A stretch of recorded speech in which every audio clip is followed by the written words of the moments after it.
The heavy oak front door slammed shut. The sound was deafening, a sharp, violent crack that echoed over the quiet, snow-covered street like a gunshot in the dead of night. But it was the absolute, suffocating silence that followed that truly broke me. My 6-year-old daughter, Talia, stood shivering on the frozen concrete of the porch. The temperature was 10 degrees below zero. The winter wind was merciless, whipping her thin, festive holiday dress around her fragile legs. Her tiny shoulders shook uncontrollably as tears streamed down her flushed cheeks, her breath pluming in the icy, unforgiving air. She looked up at me, her big brown eyes wide with a terror and confusion that no child should ever have to experience. Just seconds before this nightmare unfolded, we were inside, surrounded by the rich, intoxicating smell of roasted turkey, cinnamon, and the comforting warmth of the massive stone hearth. The dining table was set with fine china and sparkling crystal, a picture-perfect scene curated entirely for my sister Rowena's social media feed. The illusion of a happy, wealthy family was thick in the air, masking the decades of toxic rot beneath the surface. Then, the illusion shattered in the most mundane way possible. Talia, exhausted from the overwhelming atmosphere and trying her best to be a good girl, had accidentally tipped her juice glass. A few drops, maybe a tablespoon at most, splashed onto the edge of the dining room rug. It was a cheap, synthetic rug that I knew for a fact came from a discount warehouse, but Rowena always bragged to her country club friends that it was an expensive Persian antique. Rowena stood up so fast her heavy wooden chair scraped harshly against the polished floorboards. The entire room went dead silent. She pointed her perfectly manicured finger directly at my little girl's terrified face. Her eyes, usually wide for photographs, narrowed into slits of pure malice. "Little freaks like her will just ruin the holiday mood," Rowena spat, her voice dripping with a venom that made my stomach turn over. She marched around the table, the heels of her designer shoes clicking aggressively. She grabbed Talia by the upper arm, hard enough to leave a mark, and shoved her toward the entryway. "Wait outside until dinner is over. We do not tolerate pests in this house." I froze. My brain simply could not process the sheer audacity, the unhinged cruelty of what was happening. And my brother-in-law, Kale? He just leaned back in his chair and smirked, casually swirling his expensive red wine in his glass. "Yeah, the kid is as damaged as her mother," Kale chuckled, taking a slow sip. "Let her cool off out there. Maybe she'll learn some basic manners." Lord knows she isn't learning them at home. I looked desperately at my parents, Darian and Lenora. The people who were supposed to protect us. The people who were supposed to be the safety net for their only grandchild. My father deliberately turned his head away, suddenly finding the label of the wine bottle incredibly fascinating. He adjusted his glasses and pretended he was deaf. My mother actually took a delicate sip of her ice water, cleared her throat, and whispered without ever meeting my eyes. "Maeve, just take her out to the car for a bit so your sister can eat in peace. You know how stressed she gets during the holidays. Don't make a scene and ruin Christmas for everyone else." The sheer, unfiltered cruelty of it paralyzed me for a fraction of a second. I felt the blood drain entirely from my face, rushing straight to my chest. My heart hammered against my ribs, pounding a frantic, suffocating rhythm of pure, unadulterated rage. It was a physical pain, sharp and heavy, pressing down on my lungs. I didn't scream. I didn't throw plates or flip the heavy dining table, even though every single fiber of my being screamed at me to tear that beautiful, fake room apart piece by piece until nothing was left but splinters. Instead, I walked over to the open door. I knelt down on the freezing concrete and picked up my sobbing daughter. She buried her face into my neck, her small hands gripping the fabric of my sweater like it was the only safe harbor in a terrifying storm. I wrapped my heavy, insulated winter coat securely around her trembling body, making sure every inch of her was covered. I stood up slowly. I looked back into the warm, brightly lit dining room. I looked at the people I had called family for 32 years. I looked right into Rowena's smug, triumphant eyes. She was waiting for me to cry. She was waiting for me to beg, to apologize, to grovel for my place at the table just like I always did. I didn't let a single tear fall. The muscles in my jaw tightened so hard my teeth ached. I only said one word. Understood. I turned my back on them, walked out into the freezing winter night, and carried Talia down the icy, treacherous driveway. I strapped her into her car seat, my hands shaking so violently I could barely manage the simple buckles of the harness. I climbed into the driver's seat, turned the key in the ignition, and immediately blasted the heater to its maximum setting. As I shifted the car into gear and slowly drove away, the tires crunching against the fresh snow, I looked in the rearview mirror. The house stood there, practically glowing in the dark, festive, and warm. They were probably already laughing again. They were probably passing the gravy, clinking their glasses, and congratulating themselves on putting the problem child in her place, entirely unbothered by the fact that they had just cast a 6-year-old out into the freezing snow on Christmas night. They thought they had won. They thought I was the exact same cowardly, obedient scapegoat I had always been since childhood. The quiet, invisible sister who just took the abuse, swallowed her pride, and apologized for breathing the wrong way. They had absolutely no idea. As the glowing windows of that house faded into the dark distance, swallowed by the falling snow, a terrifyingly calm clarity washed over me. The panicked tears stopped. The shaking in my hands ceased entirely. A cold, calculating energy settled into my bones. The house they were sitting in, the expensive roof over their heads, the very hardwood floor they walked on, none of it belonged to them. They were sitting on a ticking time bomb of their own creation. And I was the one holding the detonator. The drive back to my modest apartment was suffocatingly quiet. The heater hummed loudly in the background, a monotonous, rushing sound that did absolutely nothing to drown out the racing of my thoughts.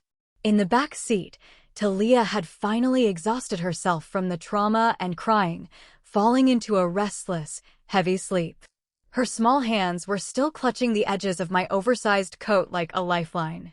I kept glancing at her in the rearview mirror, my chest tightening with a fierce, almost feral protective ache. Every time her little brow furrowed in her sleep, every time she let out a soft, shuddering sigh, another heavy brick of resolve was laid in the foundation of what I was about to do. To truly understand why I didn't just turn around, kick the door open, and fight them right then and there, you have to understand the museum of pain I had been living in my entire life. Growing up in that family, I wasn't just the second child, I was the invisible child. I was the designated shock absorber for every dysfunction. Rowena, on the other hand, was the golden child. The sun rose and set on her every whim. Whatever Rowena wanted, Rowena got, regardless of the cost to anyone else. If Rowena succeeded at the most minor task, it was celebrated with lavish dinners and endless, cloying praise. If I succeeded, it was met with a distracted nod or a dismissive wave of the hand. But if I failed, even slightly, it was treated as a massive character flaw that needed to be dissected and mocked at every single family gathering.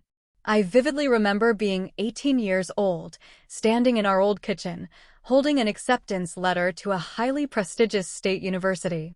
I was practically vibrating with pride. I had worked 3 grueling part-time jobs throughout high school, flipping burgers, tutoring math, and folding clothes at a retail store, just to save up for my first year of tuition because my parents constantly complained that money was tight. I had $5,000 sitting in a joint savings account that my mother had generously helped me set up when I was 16. 2 weeks before the university's tuition deadline, I went to the bank to get a cashier's check. My card was declined. I panicked. I asked the teller to check the balance, terrified there was a glitch. The teller looked at me with pity and told me the account was completely drained. The balance was 0. When I rushed home and confronted my mother, my heart pounding in my throat, she didn't even have the decency to look guilty. She was standing in the laundry room, calmly folding towels. "Your sister got into a bit of credit card debt, Maeve," she had said, not even bothering to look up from the linen. "She's trying to build her network in the luxury real estate world. She needs to maintain a certain image. Expensive clothes, lunches with wealthy clients. You understand how the business world works. You can just go to the local community college for a year or 2. You're smart, you'll figure it out." Rowena's career needs momentum right now. They stole my future to pay for Rowena's fake designer handbags. And I was expected to smile and be a team player. I did figure it out, though. I took out massive, suffocating student loans. I worked night shifts at a warehouse. I studied until my eyes literally bled and my vision blurred. I built myself up from absolutely nothing, clawing my way through the professional world to become a highly respected, independent real estate appraiser. I learned the true, hard value of things. Not just the value of houses and land, but the ironclad value of contracts, property laws, and financial leverage. I built a solid, quiet, secure life for myself and Talia, entirely without their help. And what did the golden child do? Rowena became a notoriously mediocre real estate agent who cared infinitely more about curating her fake Instagram feed than actually serving her clients. She aggressively styled herself as the realtor queen of our mid-sized town, driving a leased luxury SUV she couldn't afford and wearing clothes bought on credit. She constantly, relentlessly mocked my profession at family dinners to make herself feel superior. Maeve just runs around with a dirty tape measure and a clipboard all day, she would laugh to her friends, flicking her hair dismissive. She's basically a glorified contractor. I'm the one who actually closes the big, million-dollar deals. I sell exclusive lifestyles. Maeve just crunches boring numbers. I let her talk. I always let her talk. Even when she married Cale, a man whose overwhelming arrogance was only matched by his profound, staggering financial illiteracy. Cale was a mid-level sales director who loved to use corporate buzzwords and publicly belittle service workers to feel like a big man. They were a match made in a very shallow, incredibly toxic heaven. But the most agonizing, infuriating exhibit in my personal museum of pain was the house they were currently living in. The beautiful, sprawling, four-bedroom colonial house with the oak floors and the stone hearth where they had just locked my daughter out. Rowena threw lavish, catered parties there every single month. She would stand in the center of the living room, clinking expensive champagne glasses, loudly proclaiming to anyone who would listen. Maintaining a historic property like this is just so exhausting, but Cale and I pour our hearts and our wallets into it. The property taxes alone would completely bankrupt a normal person, but we manage. My hands gripped the steering wheel of my car so tightly my knuckles turned stark white. The bitter, twisted irony of it all tasted like dry ash in my mouth.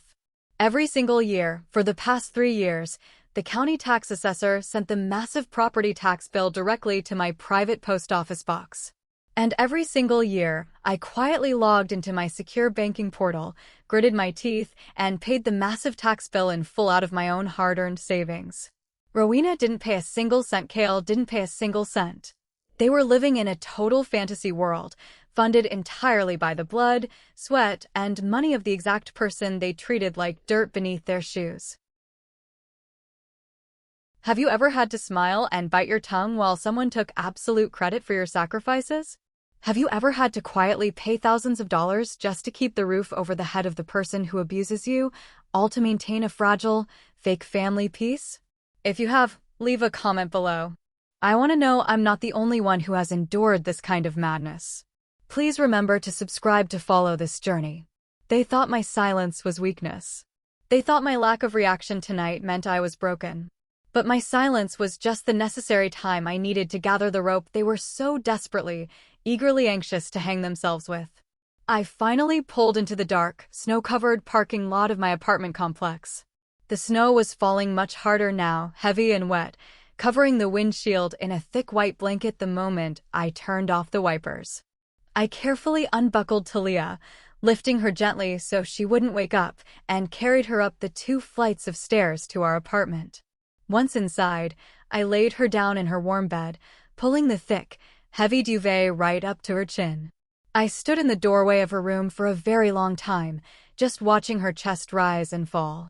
The angry red flush on her cheeks from the freezing wind had started to fade into a pale pink, but the devastating image of her standing alone on that porch was permanently burned into my retinas. I walked into my small, quiet kitchen, turned on the electric kettle, and sat down heavily at the small dining table. My eyes drifted slowly toward a framed photograph sitting on the counter next to the coffee maker. It was an old, slightly faded picture of me, Talia as a tiny baby, and my grandfather, Orson. Grandpa Orson was the only person in our entire bloodline who ever saw me. Really, truly saw me. While my parents fawned obsessively over Rowena's fake designer bags and Kale's shiny leased cars, Grandpa Orson would sit with me on his back porch for hours. He would ask me detailed questions about my complicated appraisal exams. He respected quiet, grueling hard work. He despised loud, empty pretense. During the last 3 grueling years of his life, his health deteriorated rapidly due to an aggressive cancer. He needed intense, daily care. He needed reliable transportation to his oncology appointments, someone to manage his incredibly complex, ever-changing medication schedule, and someone to just sit with him when the pain became unbearable.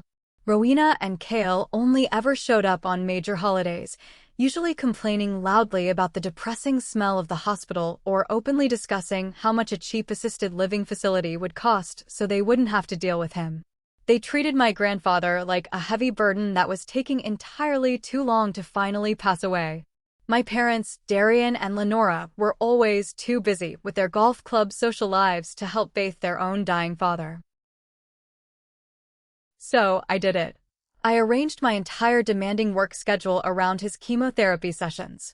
I cooked his soft meals when he could barely swallow. I sat by his bed in the dark and read his favorite historical books to him when the bone pain was too much for him to sleep. I never asked for a single dime. I never expected to be written into a will. I just loved him deeply. Grandpa Orson saw right through Rowena's glamorous, thin facade. I remember one specific, quiet afternoon, about 8 months before he passed away. He was sitting in his worn armchair, looking out the window at the massive old oak tree in the front yard of his house. "Maeve," he had said, his voice raspy and weak, but his eyes burning with an intense, sharp clarity. "Your sister is a bottomless pit. She measures her entire worth by what she can successfully take from others. Mark my words, her greed will be her own executioner." I hadn't fully understood the terrifying weight of his words at the time.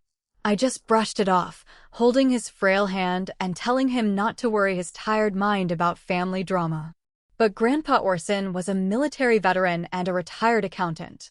He was a man who planned for absolutely every possible contingency. A few weeks after that solemn conversation, I had walked into his hospital room unexpectedly to find my parents, Darian and Lenora, standing huddled over a metal trash can in the corner. My mother was holding a silver lighter. Inside the metal bin, pieces of thick, cream-colored parchment paper were actively burning, filling the sterile room with the smell of smoke. I demanded to know what they were doing. My father stammered, his face turning a guilty, blotchy red, and quickly claimed it was just old junk mail and expired coupons that were cluttering the room. Later, through a slipped comment from a loose-lipped aunt, I found out the sickening truth. They had been snooping in his desk and found a rough draft of Grandpa Orson's will. The draft had explicitly stated that his historic house would be left entirely to me. Panicked that their precious golden child wouldn't get her massive payout, they burned the draft right there in the hospital room. They assumed that without a physical will, the estate would default to probate, be divided equally among the surviving children, and allow them to legally gift the entire house to Rowena. They honestly thought they had outsmarted a dying, heavily medicated old man. They didn't realize that Grandpa Orson had already anticipated their exact betrayal. He didn't just write a new will. Wills have to go through the messy, public probate system. Wills become public record. Wills can be endlessly contested by greedy, litigious family members. Grandpa Orson knew that if he just left a standard will, Rowena and my parents would drag me through years of exhausting, expensive court battles, draining my limited resources until I was forced to sell the house just to pay the exorbitant legal fees. Instead, he quietly called my firm's lead external attorney, a brilliant and notoriously ruthless man named Alastair. Grandpa Orson didn't leave me the house in a will at all. He created an irrevocable living trust. He legally transferred the deed of the house, the very house Rowena currently occupied and paraded around in, directly into the trust, naming me as the sole, undisputed beneficiary and trustee. The transfer happened entirely outside of the public probate system. It was completely silent. It was legally bulletproof. By the time Grandpa Orson took his last, rattling breath, I had already been the legal, undisputed owner of the property for over 6 months. I took a slow sip of my hot tea. The warmth spread through my chest, chasing away the lingering, bitter chill of the night. I walked over to my secure, fireproof filing cabinet, unlocked the heavy steel drawer, and pulled out a thick, brown manila envelope. Grandpa Orson had handed it to me just 1 week before his heart finally gave out. "Do not open this, Maeve," he had instructed, his grip on my wrist surprisingly strong, his eyes locking onto mine with an intensity that still gave me chills to this day. "Do not open this until the dense fog finally clears from your eyes. Until you realize that sharing blood does not mean you are family. You wait until they cross a line you can never, ever forgive. When that day comes, you open this envelope and you call Alistair." For a full year after his death, I had let Rowena and Cale live in the house. I let them believe they were the rightful heirs, just waiting for some slow bureaucratic probate paperwork to clear. I quietly paid the massive property taxes to keep the county off their backs. I kept the fragile peace. I kept the fog over my own eyes, desperately, pathetically wanting to believe that deep down, despite everything, we were still a family. But tonight, as I watched my innocent daughter shivering in the snow while they laughed inside my grandfather's house, the fog didn't just clear. It burned away completely, leaving nothing but cold, hard reality. I grabbed a letter opener. I slid the blade under the flap of the brown envelope and broke the heavy wax seal. It was time. The morning after Christmas broke bright and painfully, brutally cold. The winter sunlight reflected off the fresh, undisturbed snow outside, glaring through my living room windows and stinging my tired eyes. I woke up long before Talia, my mind already racing with a cold, highly calculated energy. The devastating emotional shock from last night had hardened overnight into something sharp, heavy, and completely unyielding. I made a strong cup of black coffee, opened my work laptop, and sat down at the kitchen island. As a professional real estate appraiser, my entire career was built on meticulous, undeniable documentation. I knew better than anyone that in any serious legal or financial battle, tears and emotions were entirely useless. Documented facts were the only currency that mattered in a courtroom. I opened a blank Word document and began systematically logging everything that had occurred. I typed out the exact date, the precise time of the dinner, the exact weather conditions, and the specific temperature outside. I documented the exact, vile words Rowena had used, little freaks, and Cale's exact supporting quote about Talia being damaged. I documented my parents' deliberate, cowardly inaction. I drew a rough diagram of the dining room layout, noting exactly where everyone was sitting and the exact sequence of events that led to my daughter being forced out into the freezing night. Once the incident was recorded in cold, clinical, undeniable detail, I picked up my smartphone.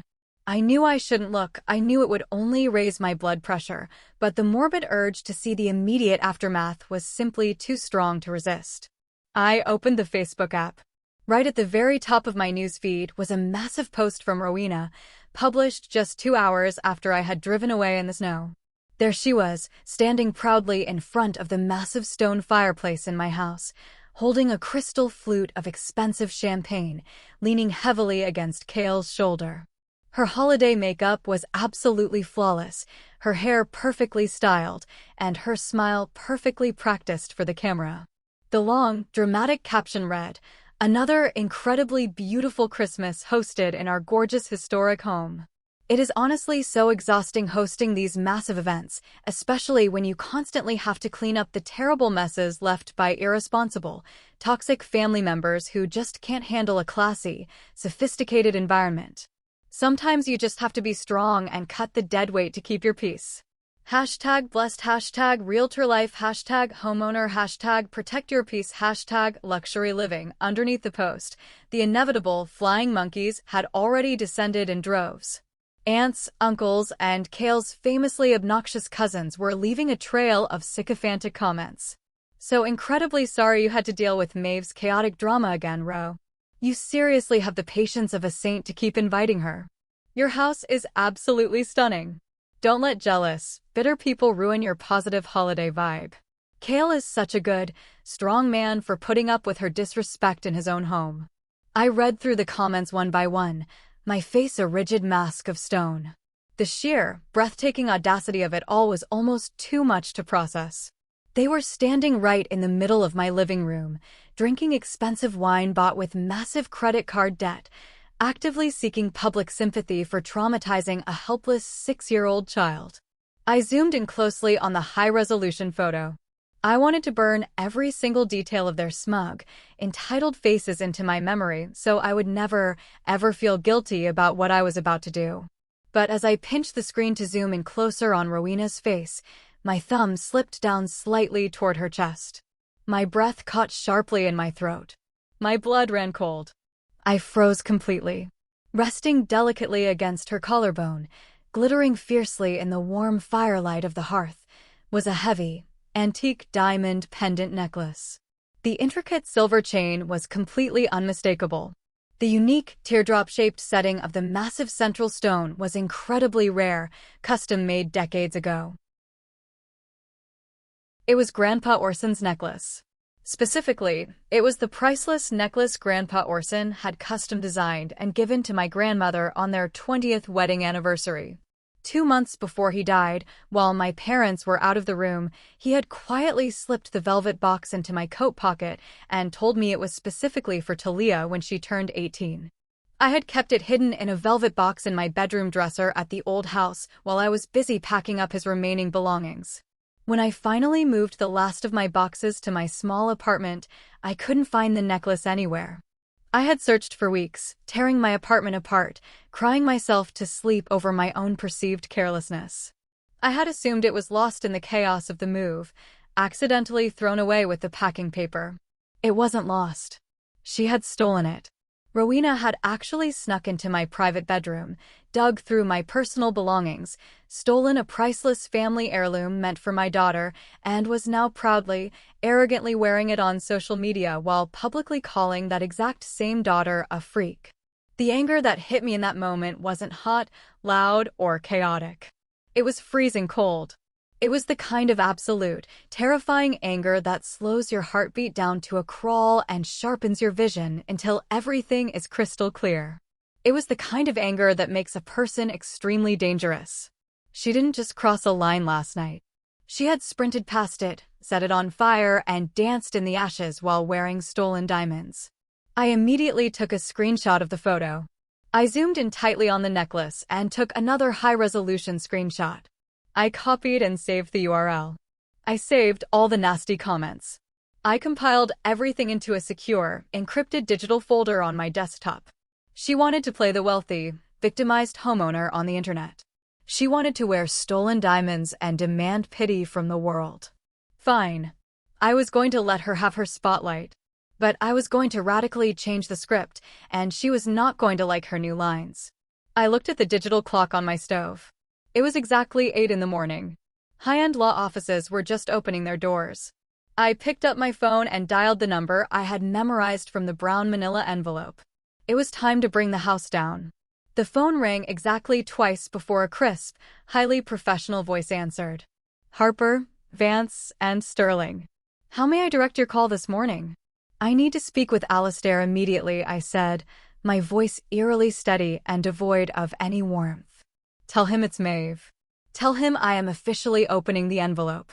There was a brief, surprised pause on the other end, a frantic rustling of heavy papers, and then the line clicked over. Maeve. Alistair's voice was deep, gravelly, and entirely lacking in the usual polite pleasantries. He wasn't a soft family lawyer who held hands and offered tissues to crying clients. He was a ruthless corporate litigator, a legal shark who only swam in waters filled with blood. Grandpa Orson had chosen him specifically for this exact, brutal reason. Good morning, Alistair, I said, staring blankly at the snow outside. Clause 4 of the occupancy agreement has been violently violated. I heard a soft, almost imperceptible sigh of deep satisfaction on the other end of the line. I have been waiting patiently for this exact call for over a year, Maeve. The generous grace period your grandfather insisted upon was a mistake in my professional opinion, but I always knew it was only a matter of time before they hung themselves. Tell me exactly what happened last night. I recounted the events of Christmas night with absolute precision. I kept my voice entirely devoid of emotion, speaking like I was reading a weather report. I told him about the spilled juice, the name-calling, the physical shoving of Talia, and the lockout in the freezing, sub-zero temperatures. I told him about my parents' cowardly complicity and Cale's verbal abuse. I didn't embellish a single detail. I didn't need to. The raw facts were damning enough to sink a battleship. A 6-year-old child, Alistair mused, his tone dropping to a dangerously quiet register. Locked outside in sub-zero temperatures over a spilled drink. That goes far beyond simple harassment, Maeve. That borders closely on criminal child endangerment. The legal conditions of the temporary occupancy agreement were explicitly, painstakingly clear regarding any form of emotional or physical abuse directed at you or your child. I know, I said. I also have photographic evidence that Rowena is currently in possession of a stolen family heirloom that rightfully belongs to my daughter. I have time-stamped photographs from her social media accounts posted this morning. Excellent. We absolutely love a solid paper trail, Alistair said. The rapid, aggressive sound of typing echoed through the phone. The property at Oak Creek Lane is legally yours. It has been your sole property for 18 months. The temporary occupancy agreement they signed, which they arrogantly assumed was just a minor legal formality to keep them in the house during a fake probate period, can be terminated immediately upon breach of condition. They are not legal tenants. They are conditional, temporary guests. And their welcome has just officially, legally expired. How fast can we move on this? I asked, my grip tightening on the phone. I have the eviction orders already drafted. I drew them up the very day your grandfather died. I just need to update the date and the specific cause of termination, Alistair replied smoothly, like a general preparing for war. But before we drop the legal hammer on these people, Maeve, I did a little proactive digging of my own over the past few months. I like to thoroughly know the financial health of the people I am about to legally destroy. I frowned, leaning forward heavily on the kitchen counter. What did you find? Your sister's public image is a very expensive, very fragile house of cards, Alistair said, a hint of dark, genuine amusement in his voice. I ran a standard background check through the state real estate licensing board just to see what kind of income we were dealing with. Rowena hasn't been a licensed real estate agent for over 12 months. I stopped breathing for a second. What? But she posts constantly about selling houses every single week. She has open house signs in her car. She calls herself the Realtor Queen. Smoke and mirrors, Alistair scoffed loudly. Her license was quietly and permanently revoked last year following a massive investigation into misappropriated earnest money deposits. She stole from her clients. She cannot legally broker a real estate deal in this state. She's been sneaking into other agents' open houses, taking selfies, and posting them as her own listings just to maintain her fake facade. She hasn't earned a single legitimate commission check in an entire year. My mind spun wildly. If Rowena wasn't legally working, and Cale was just a mid-level sales director who spent money like water to impress his buddies, how were they funding their extravagant lifestyle? The leased luxury cars, the endless designer clothes, the massive New Year's Eve party she was currently bragging about planning? They're drowning in massive, unmanageable debt. Maeve, Alistair continued, answering my unspoken question perfectly. They have entirely maxed out multiple high-interest credit cards. They are barely surviving on the sheer illusion of wealth, and that entire illusion is anchored entirely by the fact that everyone in town mistakenly believes they own an $850,000 historic home free and clear. I closed my eyes. The sheer, terrifying scale of the lie was staggering. They weren't just terrible, abusive people, they were desperate, cornered animals hiding behind a thin wall of fake designer labels and stolen prestige. And they had actively chosen to abuse the one single person holding the legal keys to their only remaining asset. We proceed immediately, I said, my voice as hard and cold as a diamond. I want them out of my house. Consider it done, Alistair said confidently. I will have the final paperwork filed and stamped by a judge today. When exactly do you want to serve them the notice? I looked at the calendar pinned to my fridge. Tomorrow was December 28th, the exact day of Rowena's infamous, wildly lavish end-of-year gala. The massive party where she invited all the local socialites, politicians, and real estate developers to show off her supposed wealth and cement her status in the community. Tomorrow, I said, a dark smile finally touching my lips. At exactly 2 in the afternoon, right in the middle of her party prep. I will arrange for a private process server, a professional locksmith, and local law enforcement presence just in case Cale gets violent, Alistair confirmed. Get some rest, Maeve. Tomorrow is going to be a very long, very satisfying day. I hung up the phone. The house of cards was already swaying violently in the wind. All I had to do now was blow. The rest of the day was a frantic, highly focused blur of calculated preparation.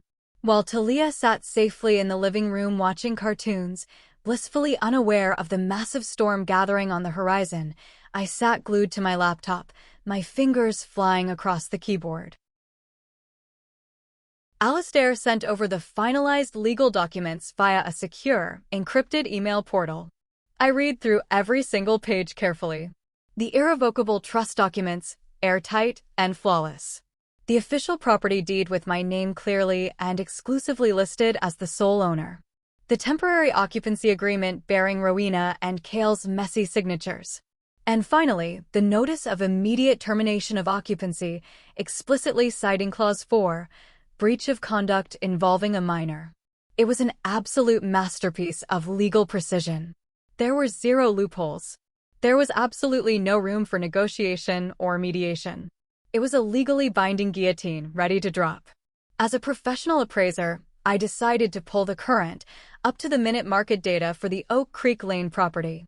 The neighborhood values had surged dramatically over the past year due to a new commercial development nearby. The house wasn't just a sentimental family home anymore, it was an incredibly valuable, high-demand asset. I calculated the current market value down to the last cent, exactly $850,000. That massive number sat glowing on my screen, a testament to Grandpa Orson's lifelong hard work and frugal saving. And Rowena was using his legacy as a cheap prop for her fake life. Just as I was reviewing the county tax records to ensure my payments were perfectly logged, my cell phone buzzed violently on the desk. It was a text from Marcus, an old college friend who now worked as a senior loan underwriter at a major regional bank downtown.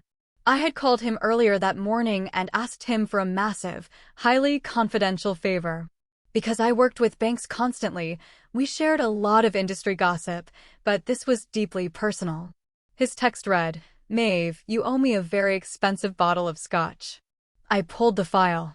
You were absolutely right. Call me now. I immediately picked up the phone and dialed his number. Marcus picked up on the very first ring.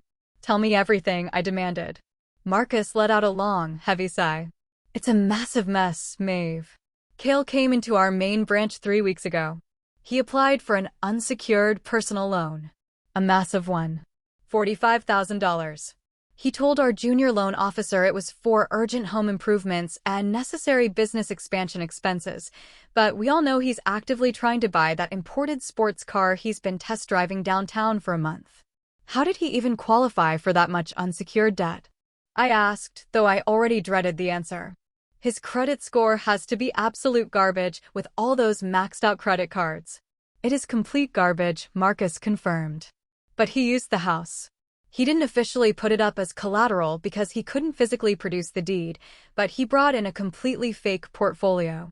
He showed the loan officer old property tax assessments and aggressively claimed the house was in the final, administrative stages of probate and that it was going straight into his wife's name by the end of the year. He heavily leveraged the perceived equity of an $850,000 house to push the loan through manual underwriting. The junior loan officer stupidly approved it based on the assumption of incoming massive, liquid assets. I felt a cold, sharp smile stretch across my face. It was the ironic, poetic link I hadn't even dared to hope for. Cale had arrogantly used my house, the house I secretly owned, the house whose taxes I paid out of my own pocket, to secure a $45,000 loan for a luxury car. He had committed textbook, federally punishable bank fraud by deliberately misrepresenting his assets to a financial institution. Is the money dispersed yet? I asked, my voice barely a whisper. The funds hit his checking account yesterday morning, Marcus said. He probably has the keys to that sports car in his pocket right now. Maeve, if the bank's audit team finds out he doesn't actually own that house, they will call the loan entirely due immediately. It's an instant default. They will seize his accounts. Marcus, I said softly, my eyes fixed on the heavy snow falling outside my window. Cale Brooks does not own that house. Rowena Brooks does not own that house. I own it. And they are being legally evicted by a judge tomorrow afternoon. There was a long, stunned silence on the other end of the line. I could almost hear the gears grinding in Marcus's head as he realized the sheer magnitude of the financial catastrophe Cale had just blindly walked into. Oh my God, Marcus breathed, sounding genuinely shocked. He's dead. Financially, he is a walking corpse. The bank's aggressive recovery department is going to tear his life to pieces. I know, I said. Thanks for the information, Marcus. I owe you that scotch. Make it two. I hung up the phone and leaned back in my chair. The scattered pieces of the puzzle had all snapped perfectly, seamlessly into place. Rowena had lost her real estate license and was living a desperate lie. Cale had committed serious loan fraud to buy a car he couldn't afford, using my property as his illegal shield. My parents had enabled this entire circus, burning what they thought was the only will to protect their precious golden child. And tomorrow, at exactly 2 p.m, during the peak setup of Rowena's ridiculous New Year's Eve gala, Alistair and the armed process server were going to walk up that snowy driveway and detonate the truth. I looked at the digital folder containing the clear screenshot of my grandfather's stolen diamond necklace sitting around Rowena's neck. I thought about the bitter, biting cold of the porch. I thought about the tears frozen on Talia's cheeks. They had violently demanded my silence for 32 years. Tomorrow, they were going to get my roar. I closed my laptop, the screen going black, reflecting my own resolute, unyielding expression. The time bomb was armed. The timer was set. Let them drink their expensive champagne tonight. Let them toast to their fake wealth and their stolen house. Because tomorrow, the repo men, the lawyers, and the bitter, freezing truth were coming for all of them. Thank you so much for watching and supporting me this far. If you are ready to see this fake empire crumble, leave a comment with the words, "I'm win." This is our secret code for the true supporters who stayed until the end of this chapter. I will be hearting and replying to every single comment that includes "I'm win." Stay tuned, because the fallout is going to be spectacular.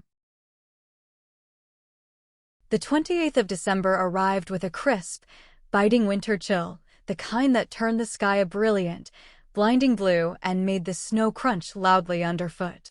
I sat in my car, parked halfway down the street from my own property, the engine turned off. The heater was no longer running, but I barely felt the cold.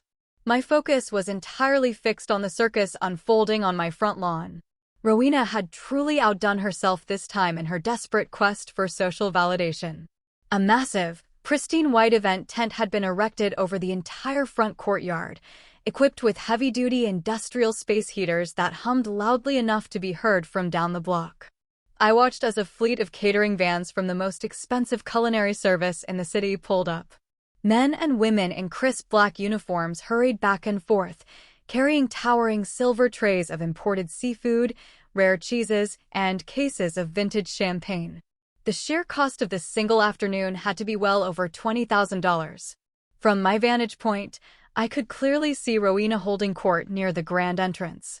She was dressed in a stunning, floor-length emerald gown that contrasted sharply with the white snow, looking every bit the wealthy socialite she so desperately pretended to be.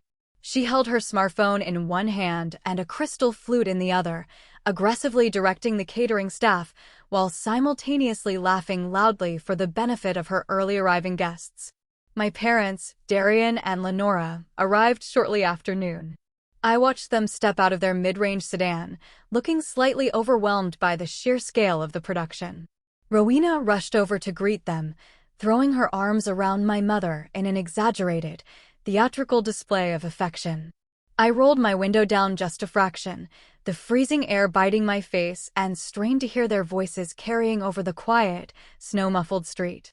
"Rowena, darling, this is magnificent," my mother gushed, looking around at the towering floral arrangements. "But are you sure you should be spending this much right now? You know your father and I were a little nervous signing those papers for you last week." Rowena waved her hand dismissively, taking a sip of her champagne. "Oh, Mother, stop worrying. The equity loan on your house is just a tiny, temporary bridge loan. It is basically a formality. The probate lawyers assured me that Orson's estate will be fully cleared and transferred into my name by the first week of January.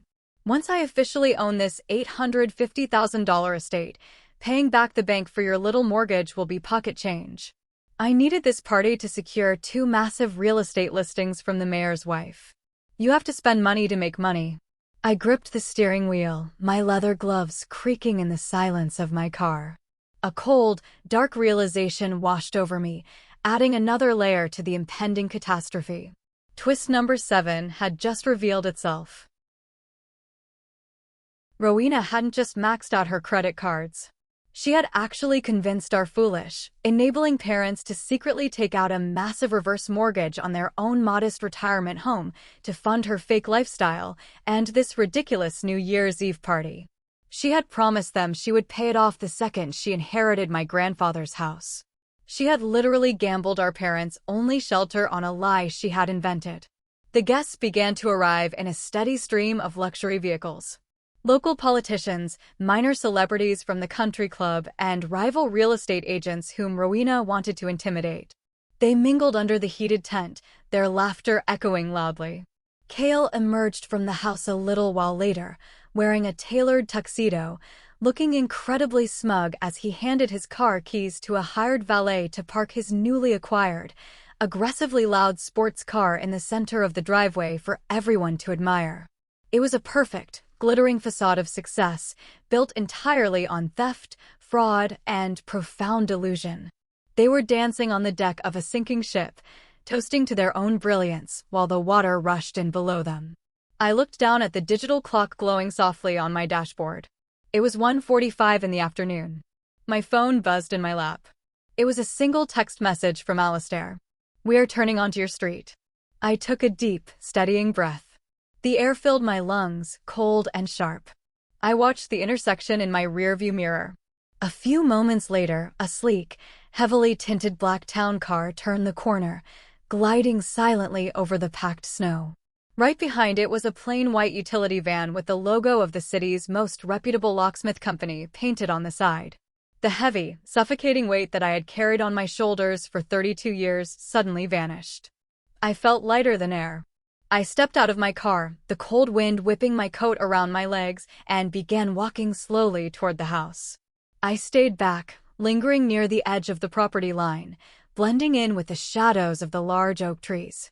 I wanted a front-row seat to the premiere of the greatest tragedy Rowena had ever produced. The black town car pulled smoothly to a halt right at the edge of the driveway, deliberately blocking the caterer's path. The locksmith van parked aggressively right behind it. The loud, festive music playing from the tent suddenly seemed to falter.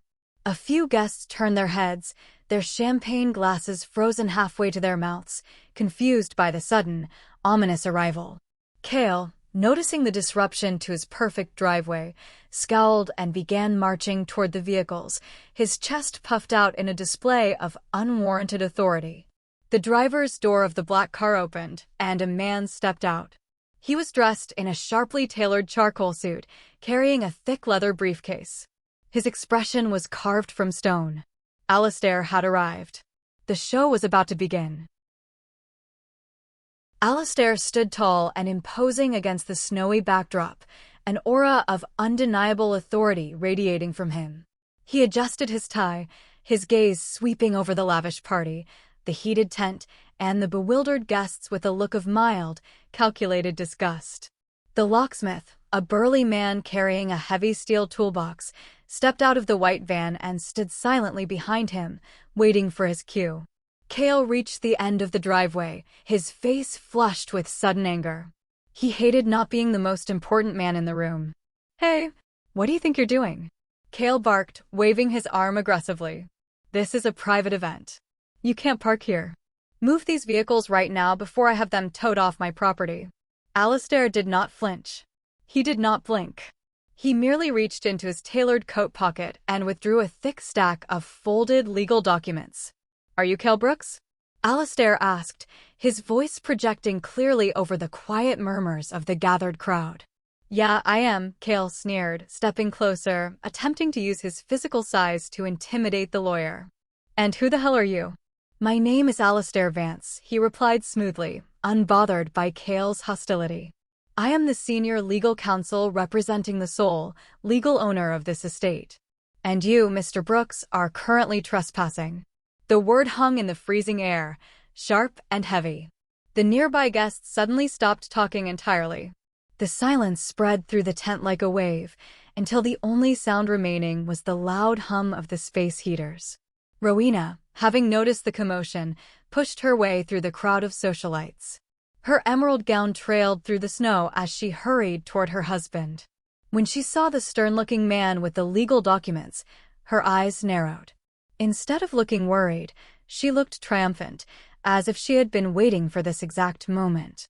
She reached into her designer clutch, pulled out her smartphone, and immediately opened the Facebook application. I watched from the shadows as she tapped the screen, launching a live video broadcast to her thousands of followers. She held the phone up, angling it to capture herself, Cale, and the lawyer, framing herself as the victim of some terrible injustice. "Look at this, everyone," Rowena said to her phone camera, her voice dripping with mock outrage and fake tears. "I am trying to host a beautiful New Year's Eve gathering for our community, and my bitter, toxic sister has sent some cheap scam artist to harass us at our own home. She just cannot stand to see me happy and successful." Rowena turned her phone toward Alistair, shoving the camera close to his face. "You're on a live broadcast to over 5,000 people right now. I suggest you turn around, get in your ugly little car, and leave my property before I call the police and have you arrested for harassment." Alistair looked directly into the camera lens. He did not smile, but his eyes gleamed with the ruthless precision of a predator zeroing in on its prey. "Mrs. Brooks," Alistair said, his voice ringing out loudly, ensuring every single guest and every person watching online heard him clearly. "I welcome the police presence. In fact, I have already notified the local precinct of our activity here today. Because you do not own this property. You have never owned this property. You are a temporary, conditional occupant." Rowena let out a sharp, mocking laugh, tossing her hair back. "You are delusional. My grandfather left this house to be divided in probate, and as the primary caretaker, it is going into my name. Everyone knows this. You are a fraud."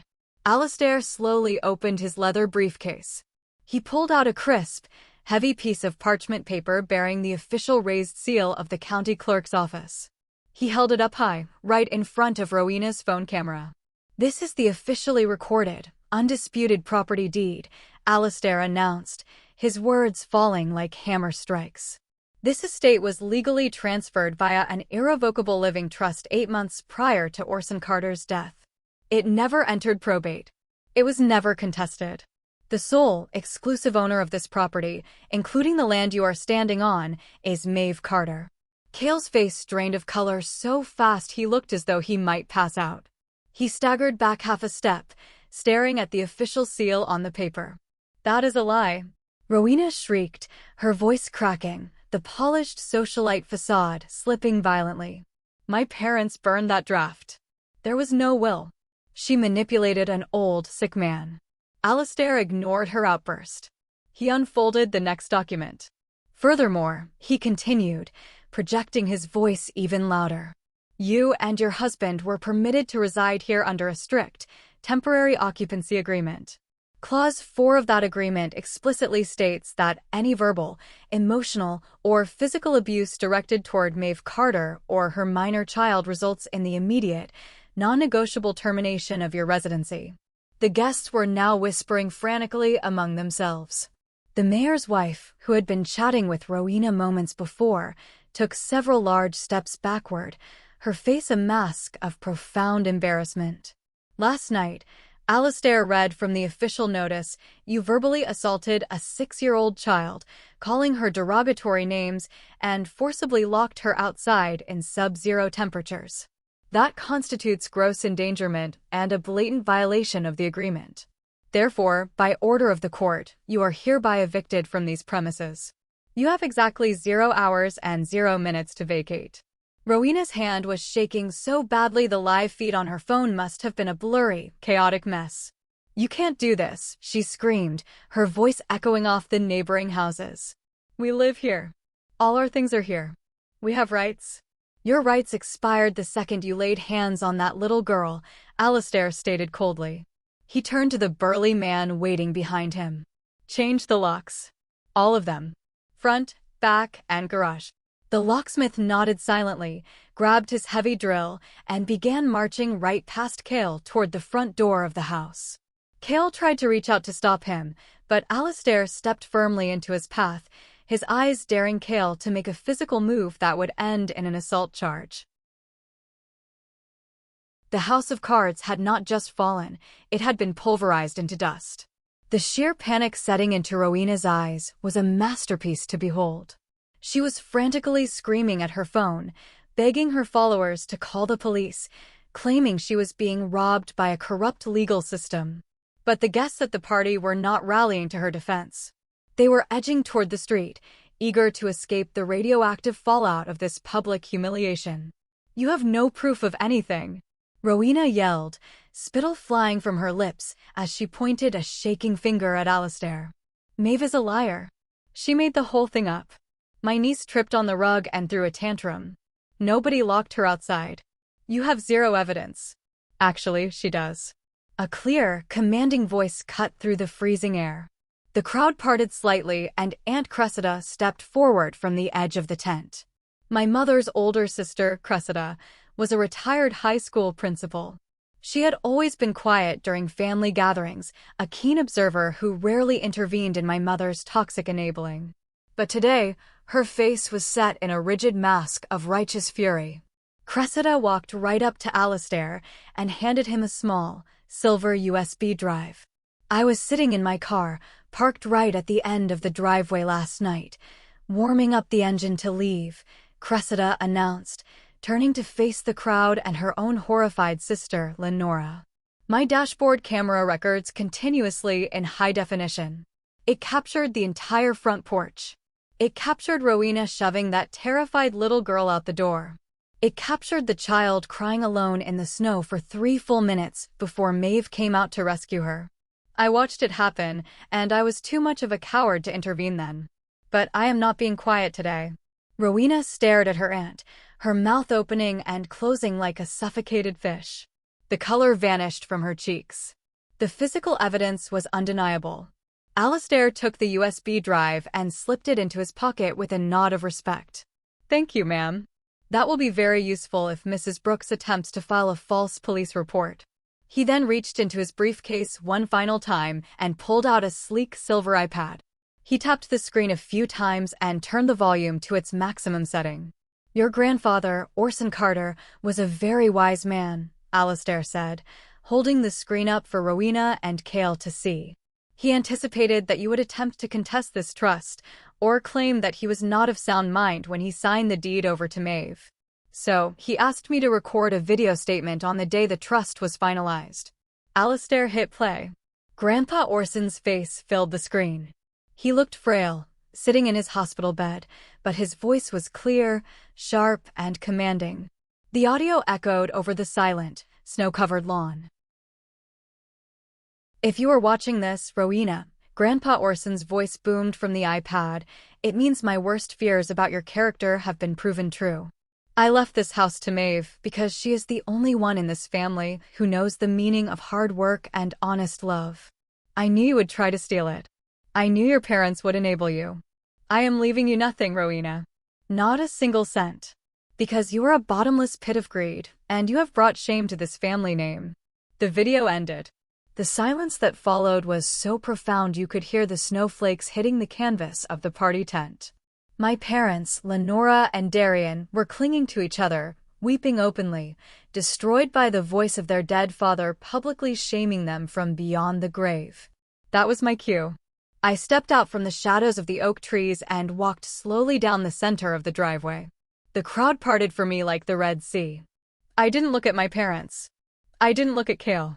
I walked straight up to Rowena, who was still holding her phone, the live broadcast still running, capturing her utter destruction. I stopped inches from her face. I reached into my coat pocket and pulled out a folded piece of paper. I slapped it firmly against her chest. Rowena flinched, looking down at the paper.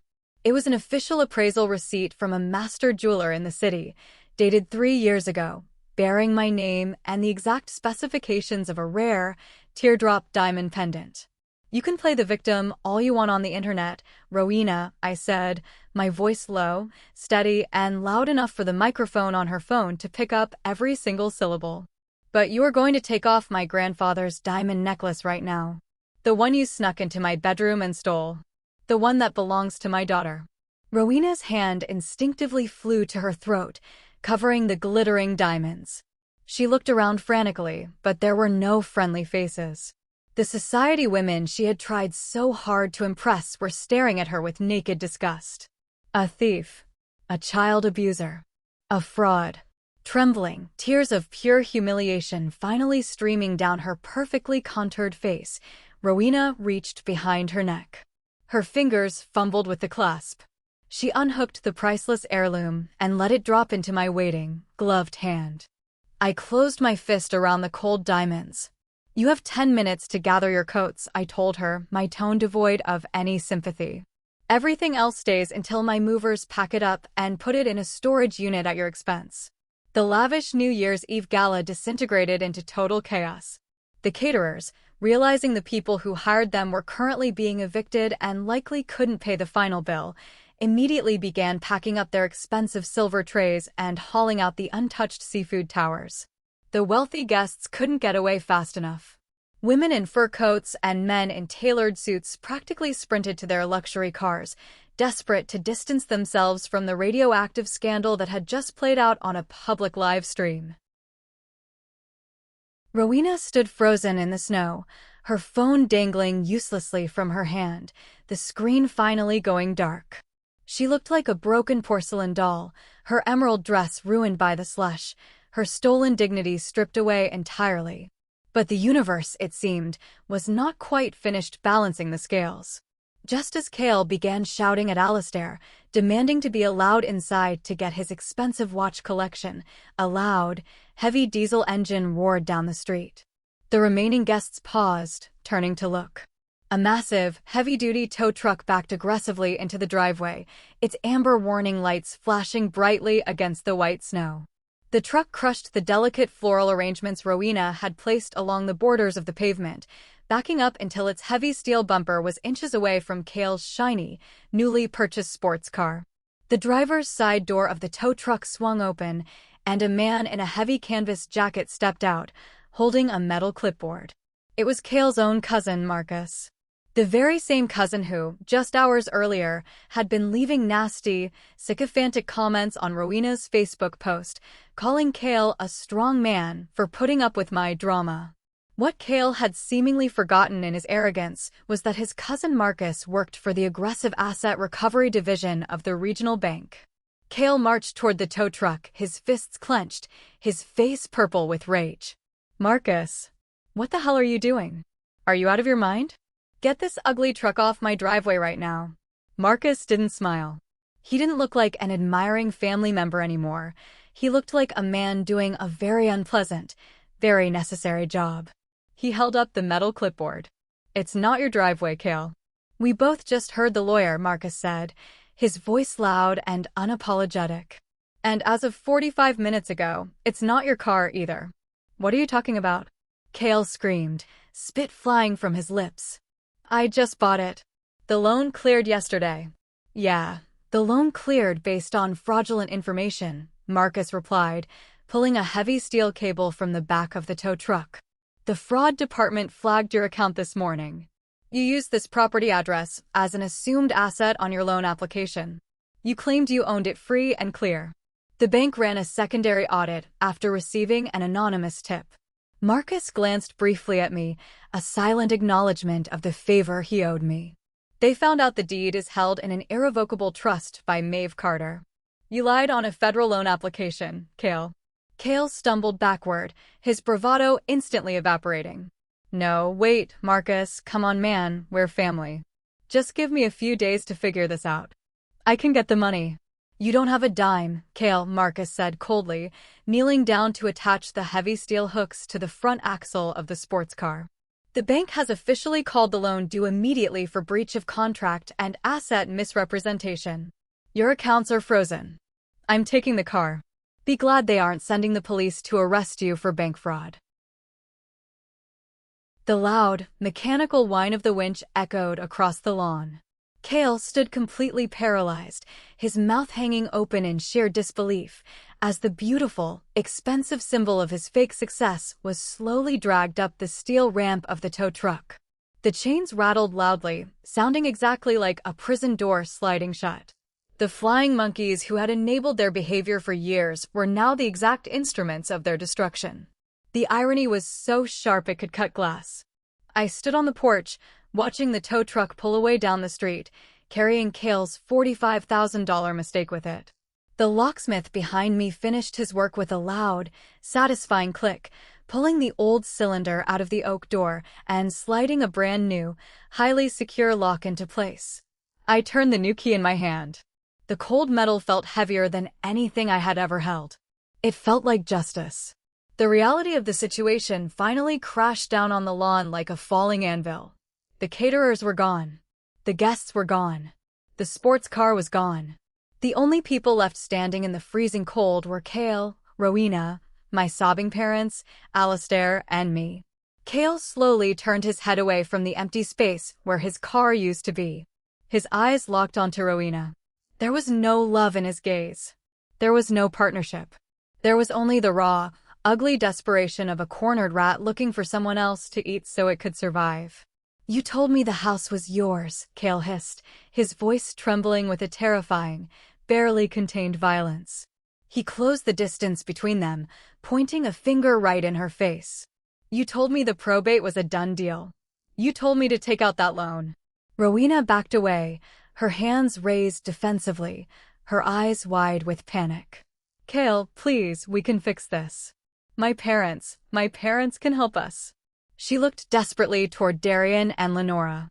But my parents were staring at her with an expression of sheer, unadulterated horror. Twist number 7 finally detonated. Help you, my father, Darian, choked out, his face pale and sickly. He took a step toward Rowena, his voice cracking. How can we help you? You told us to take out that massive reverse mortgage on our house to pay for this stupid party and your credit card debt. You swore to us you were getting this estate to pay us back. If you don't own this house, Rowena, the bank is going to take our home. We have nothing left.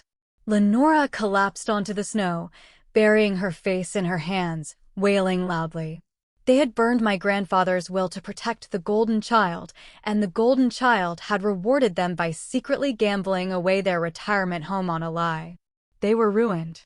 Utterly, entirely ruined by the very person they had sacrificed me for. Cale let out a dark, vicious bark of laughter. He looked at my parents, then back at Rowena, his face twisting in disgust. You are pathetic, Cale spat at his wife. He didn't care about her humiliation. He only cared about his own sinking ship. He turned toward the remaining stragglers on the street and yelled, exposing the final, ugliest truth. She's a fraud. Did you know she hasn't sold a house in a year? She lost her real estate license for stealing from her clients. She's been living off my credit cards, pretending to be a queen while dragging me into a mountain of debt. Rowena covered her ears, sobbing hysterically, sinking to her knees in the slush. Stop it. Cale, please stop. I'm done, Cale roared, ripping his expensive silk tie from his neck and throwing it onto the snow. He looked down at the woman he had married, a woman who now had no house, no money, no career, and no rich family to bail her out. She was entirely useless to a parasite like him. Don't bother calling me. My lawyer will be sending the divorce papers to whatever homeless shelter you end up in. Without another word, Cale turned on his heel. He didn't look back. He shoved his hands deep into his pockets and began walking rapidly down the frozen street, abandoning his wife crying in the snow, walking away from the colossal wreckage they had built together. I stood on the porch, my hands resting calmly in my coat pockets, watching the villains of my story tear each other to pieces. I didn't have to raise my voice. I didn't have to throw a single punch. I didn't have to sink to their level of cruelty. Grandpa Orson was right. I didn't need to execute her. Her greed, her lies, and her toxic choices had done all the heavy lifting. The colossal, fake empire she had spent her entire life building had collapsed into rubble in less than 30 minutes. Alistair walked up the steps and handed me a pristine white envelope. Inside were the new keys to the estate and a final copy of the executed eviction order. The premises are secured, Miss Carter, Alistair said, his tone entirely professional, though a faint glimmer of respect shone in his sharp eyes. They have been legally barred from the property. If they step foot on the grass, they will be arrested for trespassing. Thank you, Alistair, I said quietly. I looked down at the lawn one last time. Rowena was still weeping in the snow, clutching my mother, while my father stared blankly at the house he had just lost. It was a tragic, pathetic scene. But as I looked at them, I felt no pity. I felt no guilt. I felt the dense, heavy fog of familial obligation finally lift from my soul, replaced by the brilliant, blinding light of self-respect. I turned around, walked inside my grandfather's house, and firmly closed the heavy oak door. The satisfying, metallic click of the new lock echoed in the quiet hallway. They were locked out. Forever. 1 month later, the heavy winter snows had finally begun to melt, giving way to the early, hopeful signs of spring. The house on Oak Creek Lane felt entirely different. The oppressive, suffocating energy that Rowena and Cale had infected the walls with was completely gone. I had hired a professional crew to pack up their cheap, flashy furniture and ship it to a rented storage unit. I tore up the fake Persian rugs, exposing the beautiful, original hardwood floors that Grandpa Orson had loved so much. I repainted the walls in warm, comforting colors. The house didn't feel like a museum of pain anymore. It felt like a home. It felt like a sanctuary. I was standing in the kitchen, the afternoon sun streaming through the large windows, baking chocolate chip cookies with Talia. She was standing on a sturdy wooden stool, her face smudged with flour, laughing brightly as she aggressively mixed the dough.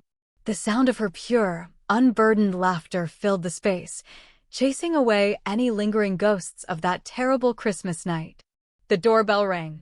Talia hopped down and ran to the door, peering through the side window. "It's Auntie Cressida," she yelled happily. I opened the door and Cressida stepped inside, carrying a large box of fresh pastries from the local bakery. She wrapped me in a warm hug, her eyes crinkling with genuine affection. Since the day of the eviction, Cressida had become a constant, supportive presence in our lives, the only piece of my extended family that was worth keeping. "It smells wonderful in here, Maeve," Cressida said, setting the box on the counter and ruffling Talia's hair. She looked around the bright, clean kitchen, nodding in approval. "You've brought the life back into this old place." I smiled, pouring her a cup of coffee. "It feels right. Peaceful." We sat at the kitchen island while Talia focused intensely on placing exactly 3 chocolate chips on every single cookie. Cressida took a sip of her coffee, her expression turning slightly serious. "I drove past the east side of town yesterday," Cressida mentioned quietly, ensuring Talia couldn't hear the adult conversation. "I saw your parents. They were moving boxes into that cheap, cramped apartment complex near the highway. The bank officially foreclosed on their house last week." I kept my face neutral, carefully rolling a ball of dough. "I know. Rowena is living with them," Cressida continued, shaking her head sadly. "The divorce proceedings with Cale are turning incredibly nasty.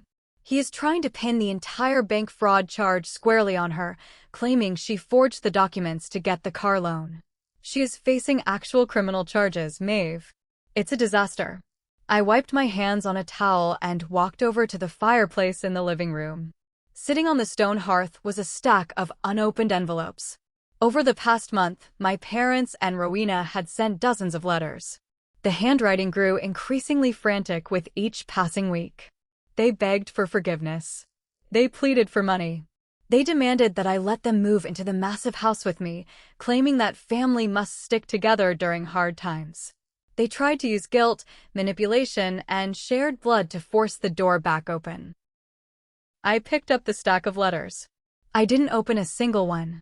I simply tossed them onto the burning logs in the fireplace.